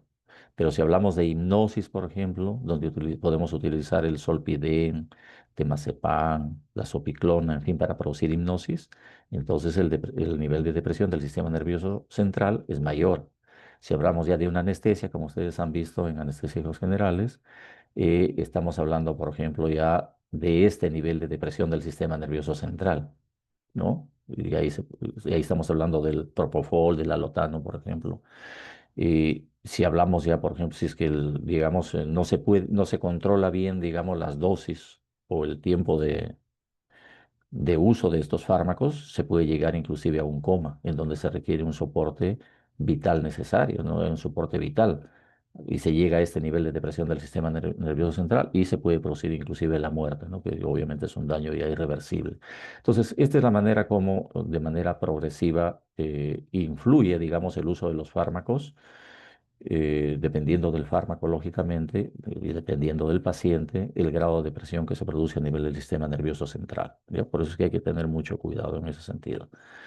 Aquí solamente para graficar, digamos, qué cosa es lo que se produce en un estado de vigilia y en un estado de sueño. Entonces, de manera normal, según el ciclo circadiano, tenemos aquí esto que está pintado en amarillito, es digamos, el día, ¿no? Durante todo el día, la persona se mantiene, digamos, despierta. Cuando amanece, lógicamente, está un poco más despierta, más lúcida, pero durante el día, por las actividades, en fin, la persona se siente relativamente un poquito más o reposada o no con esa lucidez con que se inicia el día, ¿no? Pero igual se mantiene despierto durante el día y durante la noche se descansa, pues, ¿no? Eso es, digamos, en una persona normal. Pero cuando hay un estrés emocional, digamos, inclusive el estado de vigilia se altera, inclusive la persona está más ansiosa, más despierta, ¿no? Pero en la noche duerme poco, ¿no? E inclusive se despierta en la noche, ¿no? Entonces ahí hay una descompensación, hay un desbalance con respecto a la normalidad. Pero, por ejemplo, cuando ya se administra hipnóticos, la idea de la administración de los hipnóticos es para justamente regular el estado de sueño. Entonces, la idea es de que la persona se mantenga despierta durante el día, ¿no? Y en la noche duerma más largamente, ¿no? Más horas, digamos, de manera tranquila y se despierte menos, ¿no? Ahora, en el caso, por ejemplo, de personas ya de avanzada edad, se producen, digamos, también estos fenómenos, ¿no? O sea, la persona está despierta en determinado momento del día, luego le da sueño, se duerme, luego se vuelve a despertar, vuelve a dormirse, en fin, o sea, es irregular el nivel de su sueño, ¿no? O de su vigilia. Y el uso de los hipnóticos es justamente para evitar, para disminuir, digamos, estas subidas y bajadas respecto al estado de vigilia y de sueño. De tal manera de que la persona, bueno, puede hacer un descanso, digamos, pueda tomar una siesta, pero se mantenga despierto durante la mayor parte del día y en la noche descanse bien. Entonces, ese es el objetivo, digamos, ¿no? Con el uso de este tipo de fármacos, ¿no? Para regular el sueño, ¿no? De los hipnóticos. Ahora, tenemos aquí la relación de fármacos, de algunos fármacos, algunas benzodiazepinas, barbitúricos, antihistamínicos, H1, hipnóticos no benzodiazepínicos y ansiolíticos no sedantes, ¿no?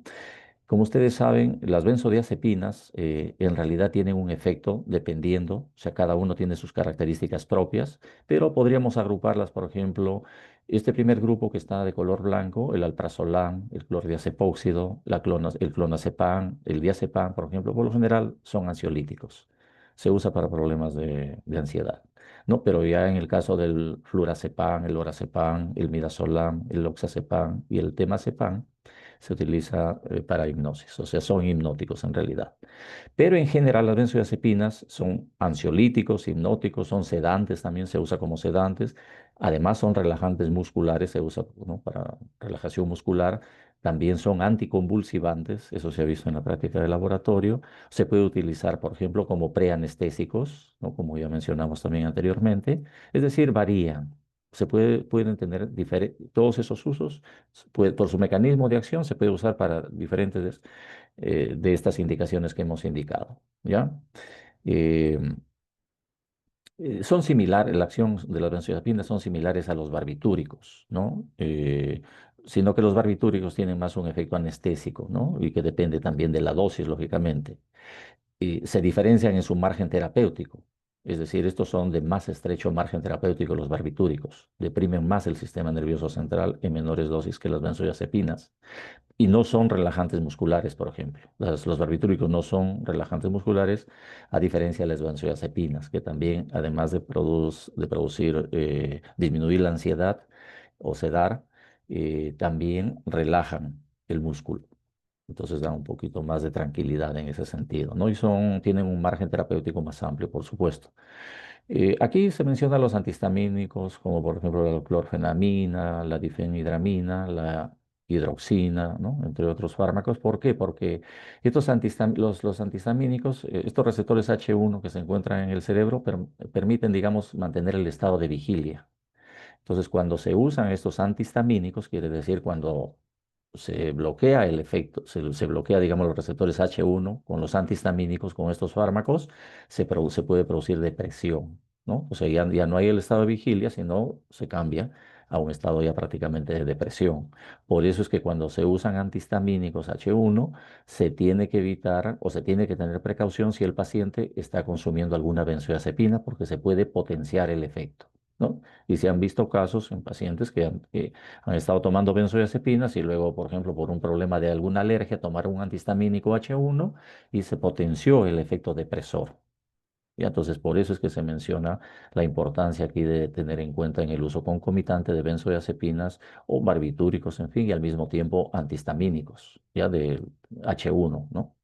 También tenemos acá hipnosedantes también que se usan en estos casos para, como ansiolíticos, como el litrato de coral, se usa ya mucho menos, ¿no? O el paraldehído, ¿no? O también se usa para, como ansiolíticos, los hipnóticos no benzodiazepínicos, como el solpidem o la sopliclona, perdón. Actúan a nivel de los mismos receptores de las benzodiazepinas, pero tienen menores reacciones adversas, ¿no? O ansiolíticos no sedantes, por ejemplo, como la buspirona, que es actúa a nivel de receptores serotoninérgicos, ¿no? O el propranolol también, ¿ya? Tanto las benzodiazepinas como los barbitúricos producen tolerancia, perdón, producen dependencia y producen un síndrome de retiro. Por eso es que se recomienda que cuando se usen, por ejemplo, benzodiazepinas para conciliar el sueño, para disminuir la ansiedad, se usen con prudencia, no más de 2 semanas o máximo 3 semanas, y luego ir bajando la dosis, porque si no se pueden producir estos fenómenos, estos problemas de tolerancia, de dependencia o síndrome de retiro también se produce cuando se retiran de manera bruta. Por eso es que se tiene que tener precaución en no usarlos de manera continua por mucho tiempo, ¿ya? Sí, esto para resumir las benzodiazepinas por su duración de acción, por ejemplo. Se pueden clasificar en de acción prolongada, acción intermedia o acción corta, ¿no? Acción prolongada, por ejemplo, de 1 a 3 días, se puede dar, se administra una vez al día o cada 2 días o cada 3 días, cada 24, 48, 72 horas, o se puede administrar, por ejemplo, los de acción intermedia cada 12 horas, ¿no? 2 veces al día, o también puede ser hasta una vez al día, dependiendo, o las de acción corta, que se pueden usar, digamos, 3 veces al día, ¿no? Y aquí tenemos los medicamentos, aquellas benzodiazepinas que tienen una acción prolongada, acción intermedia y acción corta, ¿ya? Aquí también de manera resumida la farmacocinética, ¿no? Aquí tenemos, por ejemplo, aquellos de acción corta, aquí están, midazolam, triazolam, de acción intermedia, todo este grupo de benzodiazepinas, y de acción larga. Todo esto está clasificado en realidad y estas tablas sirven como referencia para poder elegir el fármaco que mejor se adapte a la condición necesaria y clínica del paciente. Tenemos su tiempo de vida media, ¿no? Hay tiempos de vida media cortos, por ejemplo, aquí el triazolam 2 horas aproximadamente, mientras tenemos otros, por ejemplo, como el diazepam, que su tiempo de vida media puede llegar hasta 100 horas, o sea, varios días, ¿no? O su volumen de distribución también, que va variando, ¿no? Dependiendo de cada uno de los fármacos. O la unión a proteínas plasmáticas, ¿no? O sea, en realidad las benzodiazepinas se unen bastante a proteínas plasmáticas en un porcentaje importante. Miren, la menor, el 70%, el alprazolam, el bromazepam, 70% son las que menor se unen, ¿no? En menor porcentaje se unen a proteínas plasmáticas. Pero tenemos, por ejemplo, aquí, ¿no? Tenemos el medazepam, por ejemplo. Casi 98-99% se une a proteínas plasmáticas. O el nordiazepam, ¿no? O también el clobazam, hasta el 90% se une. Aquí tenemos el Ketazolam, 96% se une a proteínas plasmáticas, ¿no? Entonces, según eso es que se elige el fármaco, ¿no? El diazepam también. Claro, se unen a proteínas plasmáticas y eso está en relación con su vida media, pues permanecen más tiempo, ¿no? Diazepam, por ejemplo, hasta 100 horas puede permanecer en el organismo y, lógicamente esto tiene relación con la unión a proteínas plasmáticas, que es casi el 100%, ¿ya? Eso es para tenerlo como referencia.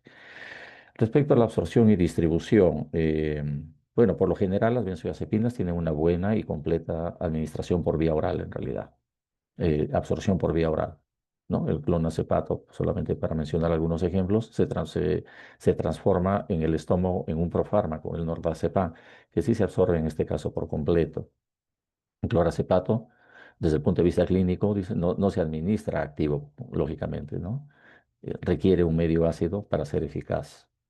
Respecto a la distribución en el plasma de las benzodiazepinas, tenemos que se une a proteínas como acabamos de ver, ¿no? Principalmente a la albúmina, y el grado depende de la liposolubilidad del fármaco, por supuesto. Ya, eso es lo que vimos, ¿no? El alprazolam se une en un 70%, mientras que el diazepam en un 99% por su lipofilicidad. ¿No es así? A mayor, digamos, liposolubilidad, entonces hay un más prolongado, se prolonga más, digamos, su permanencia en el organismo, ¿no? Y se puede acumular inclusive en grasas, ¿no? Entonces aquí tenemos esta información. Eh, También, digamos, el destino inicial rápido, pasan rápidamente al cerebro y por eso es que tiene un efecto ansiolítico e hipnótico por su lipofilicidad, ¿no? En este caso, todas las benzodiazepinas, digamos, ¿no? Se llegan al cerebro para que puedan ejercer su acción, por supuesto, ¿no? Explica la acción rápida tras la administración, tanto oral como intravenosa, ¿no? Redistribución. Tras el paso inicial por el sistema nervioso central, se redistribuyen tanto a músculos como al tejido adiposo, ¿no? Eh, Aquí, por ejemplo, respecto a su redistribución, se disminuye la duración del efecto hipnótico inicial, ¿no? Por ejemplo, en el caso del diazepam, induce a un sueño breve, ¿no? Y todas las benzodiazepinas atraviesan la barrera placentaria y la leche, y digamos, pasan también a través de la leche materna. Entonces, por lo tanto, hay riesgo de su uso durante el embarazo y la lactancia. Pueden causar hipotonía, depresión respiratoria neonatal o síndrome de abstinencia. Respecto a su metabolismo, ya también hemos mencionado, se metabolizan principalmente en el hígado, ¿no? En el complejo del citocromo P450, principalmente por estas isoenzimas, ¿no? La P3A4, 12-19, ¿no? CYP12-19. Todas las benzodiazepinas se metabolizan a través por intermedio de estas isoenzimas. Entonces, es necesario tener en cuenta de que, por ejemplo, cuando se usa concomitantemente con inhibidores del metabolismo, lógicamente incrementa el nivel de las benzodiazepinas. ¿Qué tipo de fármacos, por ejemplo? Eritromicina, claritromicina, ¿no? O ritonavir, itraconazol, ketoconazol, nefazolodona o el jugo de toronja. Son inhibidoras metabólicos, ¿no? Y por lo tanto, tomar concomitantemente con estos fármacos incrementa el nivel de la benzodiazepina y eso tiene un riesgo de depresión en el sistema nervioso central, produce somnolencia excesiva, ¿no? Respecto a los inductores que hay que tener en cuenta, inductores en el metabolismo, que lógicamente los inductores disminuyen el nivel de la concentración de las benzodiazepinas y ahí tenemos, por ejemplo, la rifampicina, la carbamazepina, la fenitoína o la hierba de San Juan, que también es un inductor, ¿no? Entonces disminuyen la eficacia de las benzodiazepinas. O también hay que tener en cuenta metabolitos activos. Algunos fármacos generan metabolitos que son más duraderos, inclusive que el fármaco original. O sea, permanecen más tiempo en la sangre, como el flurazepam, por ejemplo, que se biotransforma en N-desalquilflurazepam, flurazepam, ¿no? Y que se mantiene, digamos, este metabolito hasta 100 horas antes de que sea eliminado. Y eso también conlleva a efectos adversos, ¿no? También el tiempo de vida media de los fármacos con respecto a los metabolitos, ¿no? La acción del fármaco puede ser corta, pero el metabolito que se mantiene en la sangre, digamos, porque el fármaco inicial se biotransforma, entra como profármaco, y ya prácticamente deja esa conformación química y pasa a ser, digamos, el metabolito. Y ese metabolito es el que se mantiene mucho tiempo en el organismo. ¿Qué implicancias clínicas tiene, digamos, el metabolismo en este caso? ¿No? No, aquellos de acción corta, por ejemplo, pueden producir insomnio de conciliación. Los que tienen acción intermedia, los metabolitos de acción intermedia, pueden producir ansiedad generalizada, insomnio de mantenimiento. Y aquellos que se mantienen por más tiempo, de acción larga, sí pueden tener riesgo de acumulación, ¿no? Pero se puede usar también en el síndrome de abstinencia alcohólica, ¿no? Que es el caso del diazepam, por ejemplo, ¿no? Entonces hay que tener mayor precaución en ancianos y en personas que tienen insuficiencia hepática porque pueden acumular, digamos, estos metabolitos activos con las consecuencias que ya conocemos, ¿no? Ejemplos por su duración. Aquellos que tienen duración corta, como el midazolam y el triazolam. Hay otros que tienen duración intermedia, el lorazepam, alprazolam, oxazepam. Y duración larga, como el caso ya hemos visto del diazepam, el clonazepam, el flurazepam y el clorazepato, ¿no? Que se biotransforma en nordazepam. Entonces, la elección depende de estas características de los fármacos y del paciente también. Aquí solamente para resumir lo que acabamos de hablar, mire, aquí tenemos, por ejemplo, el clordiazepóxido, tenemos el diazepam, tenemos el flurazepam. Entonces, estos generan metabolitos activos que son responsables de la acción prolongada de las benzodiazepinas, que es lo que acabamos de hablar. Por ejemplo, estos fármacos se mantienen 100 horas en el organismo, aproximadamente hasta 100 horas, debido a que generan estos metabolitos activos. Por ejemplo, el clordiazepóxido genera el desmetilclordiazepóxido. Y luego este, a su vez, genera el demoxepam. Y luego se biotransforma en desmetildiazepam. Y recién en oxazepam para ser conjugado. Entonces, debido a esta, digamos, biotransformación, es de que se va manteniendo el efecto, digamos, del fármaco en realidad, ¿no? De la benzodiazepina. Igual el diazepam, primero en desmetil diazepam se biotransforma, luego un oxazepam para luego ser conjugado y eliminado por vía renal. Y el florazepam tiene dos metabolitos que recién después de que se biotransformen esos dos metabolitos, se conjuga y se excreta, ¿no? Y en el caso del alprazolam y el triazolam, tiene un solo metabolito para que luego se conjugue y se excrete, mientras que el lorazepam directamente se conjuga. Entonces, según eso, tiene que ver la vida media también del fármaco. Es decir, la biotransformación de las benzodiazepinas es importante tenerlas en cuenta.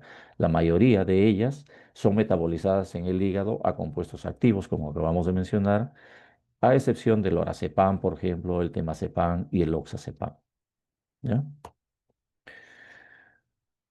Aquí, respecto al lugar de acción, ¿no? Actúan a nivel del sistema nervioso central, como hemos dicho, médula espinal, hipotálamo, hipocampo, sustancia negra y corteza cerebelosa y cerebral.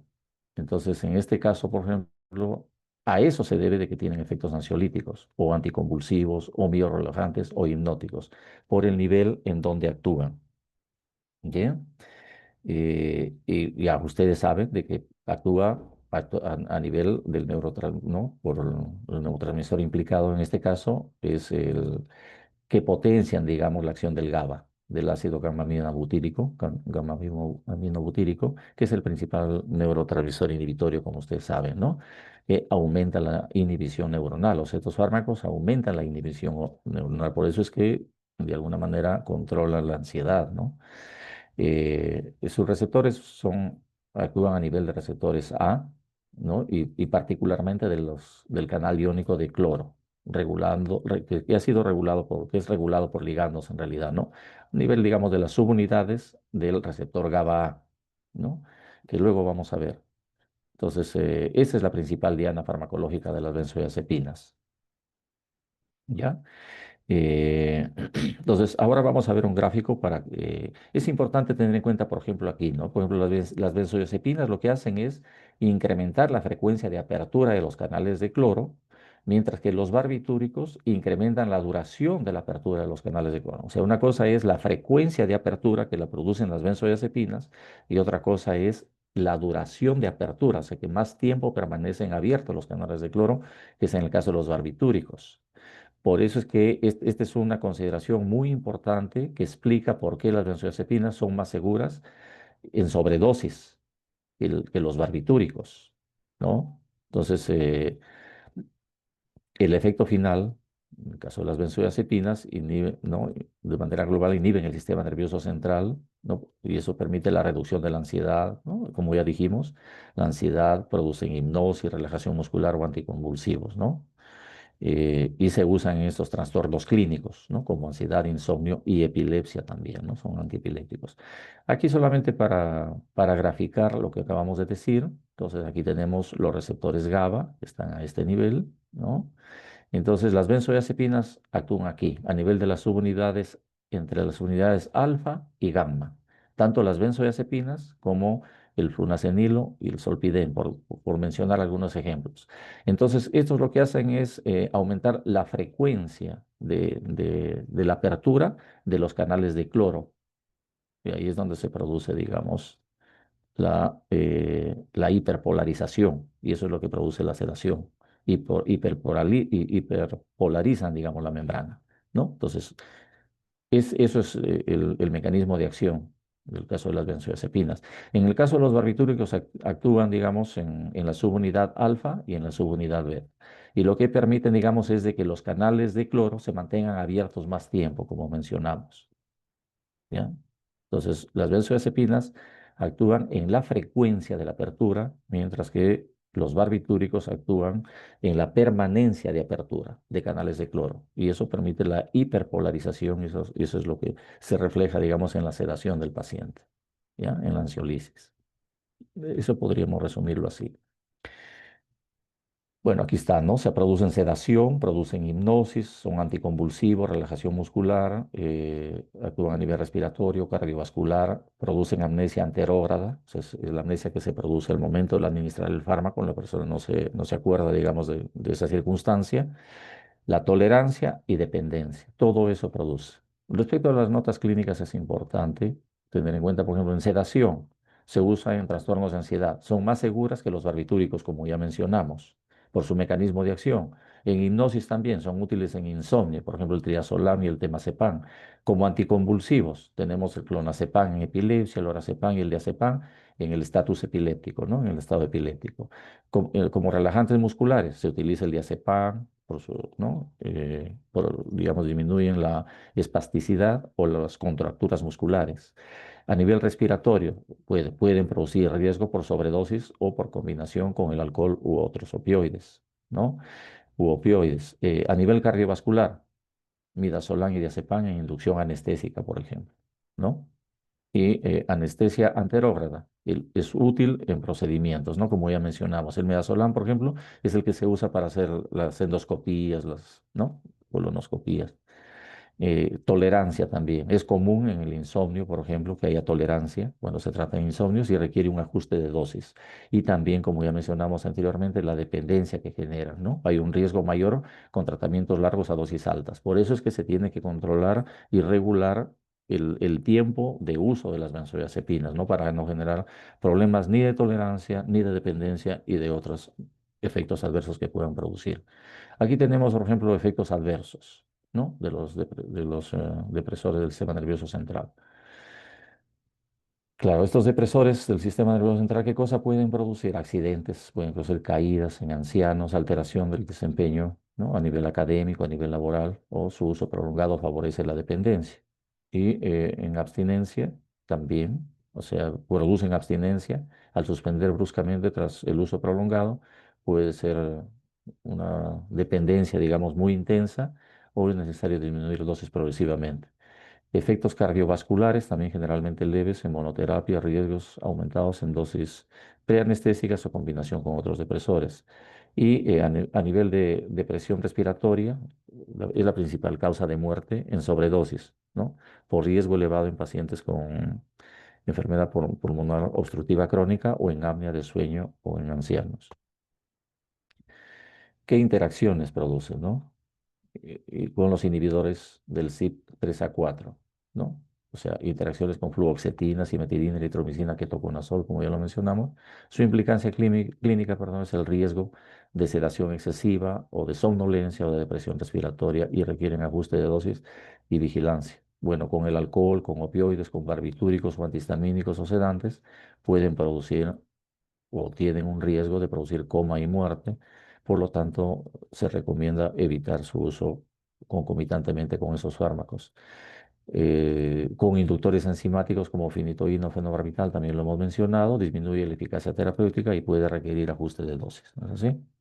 Y uso en embarazo también, el riesgo de hipotonía, el llanto excesivo, en fin, o en lactancia. Eh, bien, a ver, vamos avanzando un poquito.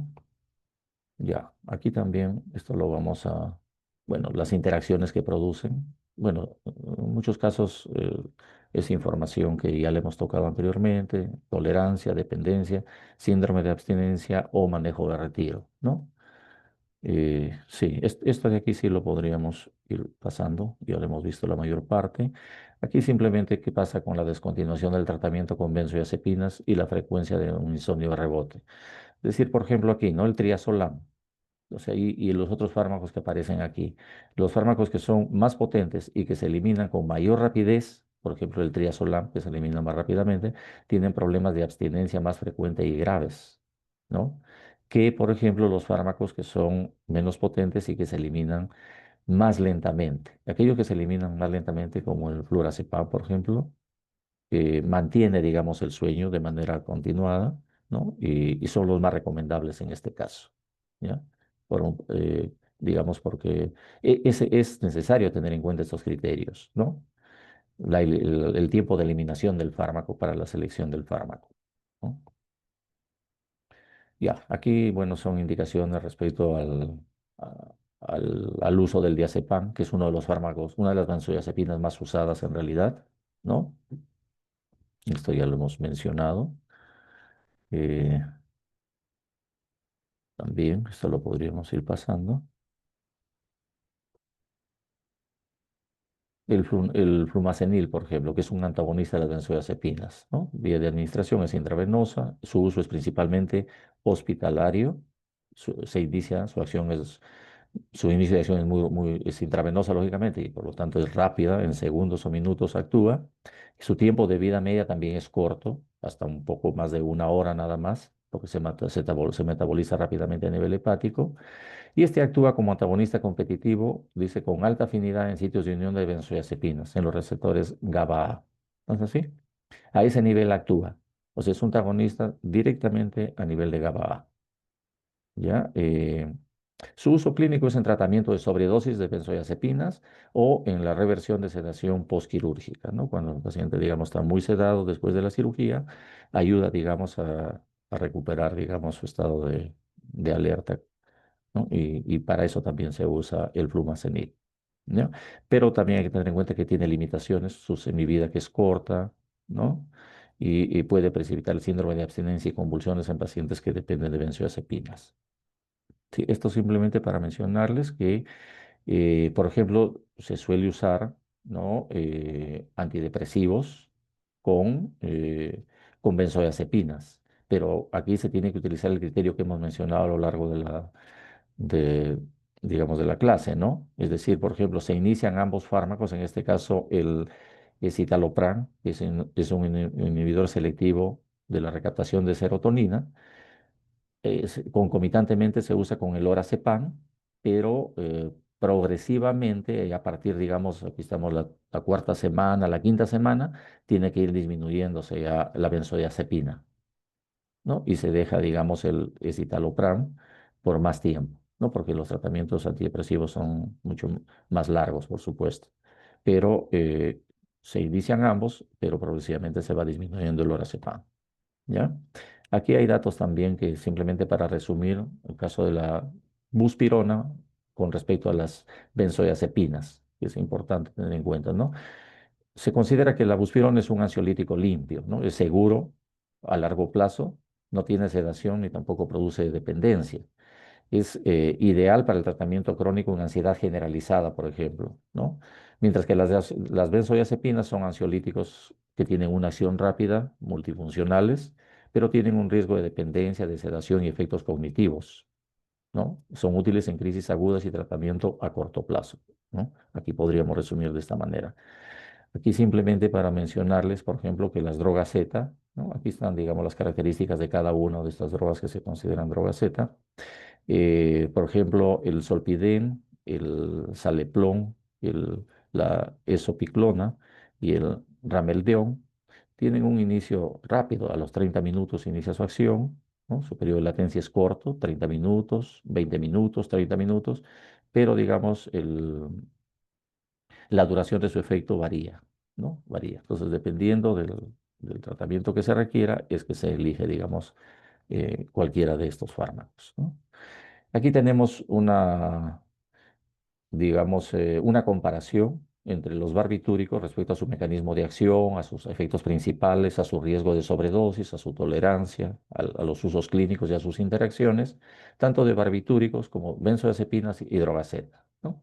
Esto lo pueden revisar con un poquito más de detenimiento, pero es importante que lo tengan en cuenta.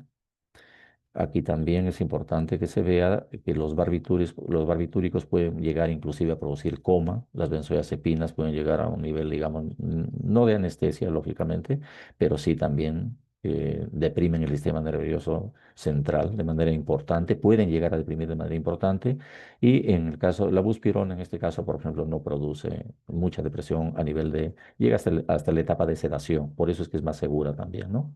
Y más útil en ese caso.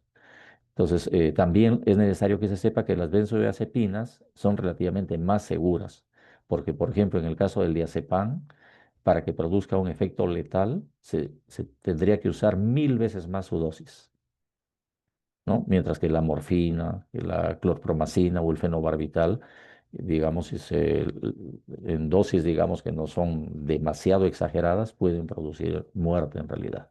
Ya por eso es importante tener presente esta información. Aquí tenemos una clasificación de barbitúricos según su acción, ¿no? Su duración de acción.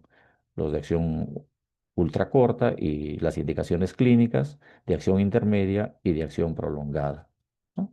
Aquí también tenemos el tiopental, acción ultracorta, ¿no? Acción corta, este grupo de fármacos, y los de duración prolongada, que se pueden administrar cada uno cada 24 o 48 horas. Esto también para resumir simplemente lo que son los barbitúricos, los efectos adversos y precauciones.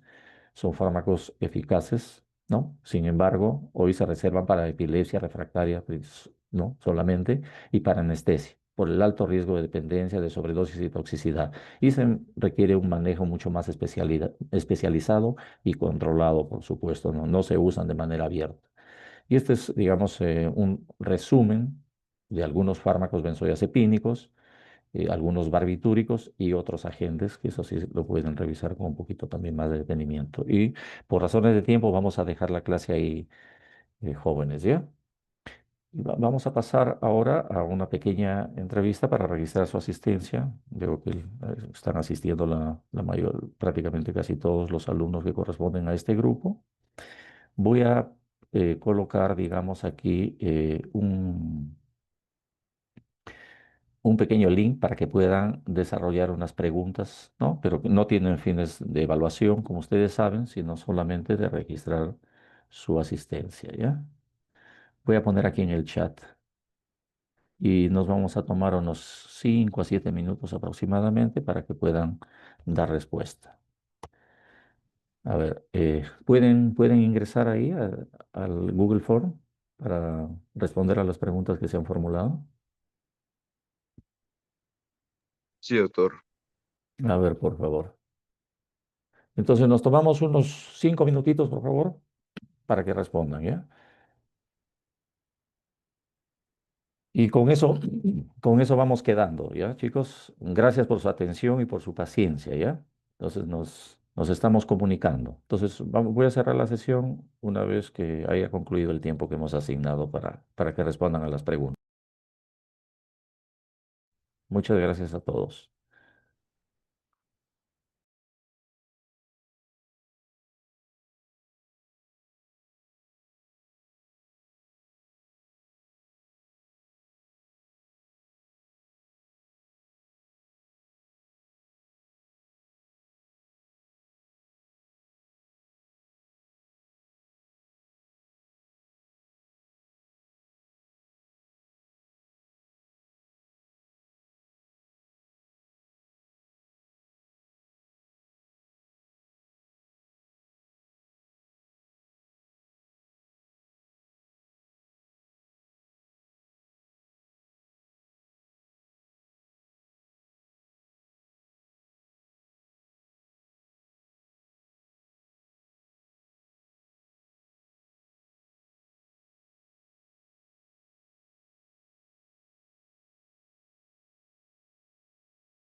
Sí, ya vamos a cerrar entonces la sesión. Yo cierro, ¿no, doctora?